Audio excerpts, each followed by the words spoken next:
दिसंबर 2022 में आयकर विभाग ने यह रिपोर्ट यूपी सरकार को भेजी और लोकायुक्त को भेजी, और लोकायुक्त कहते हैं साहब हमें रिपोर्ट नहीं मिली।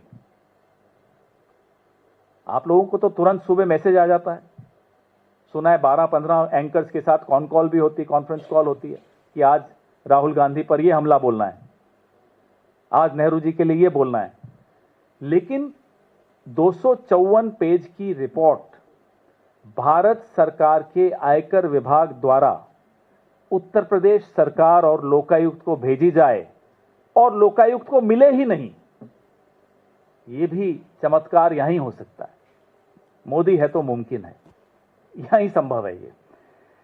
इसी आयकर अधिकारी की मुख्तार अंसारी पर की गई रिपोर्ट बिजली की गति से सरकार के पास पहुंच जाती, जहां चाह वहां राह। लेकिन यह रिपोर्ट नवनीत सहगल वाली किसी बुलडोजर के नीचे ये शायद फाइल आ गई होगी।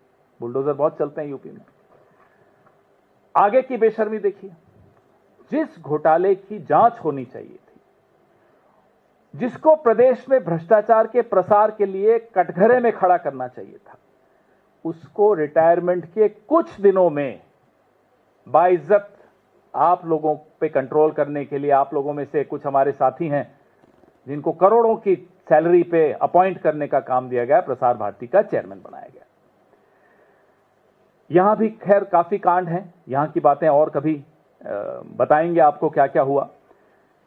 तो जो ये डबल इंजन की सरकार है, उसका एक पिस्टन है, वो पिस्टन ये नवनीत सहगल थे।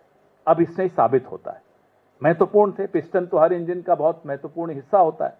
लखनऊ में भी ये महत्वपूर्ण पिस्टन थे और दिल्ली में भी महत्वपूर्ण पिस्टन रहे हैं। अब क्यों हटाया हमें नहीं मालूम, और वापस क्यों बुला रहे हैं, अगर बुला रहे हैं तो हमें नहीं मालूम। ये अब आप पता लगाइए कि क्यों पीएमओ और सीएमओ सब इन पर मेहरबान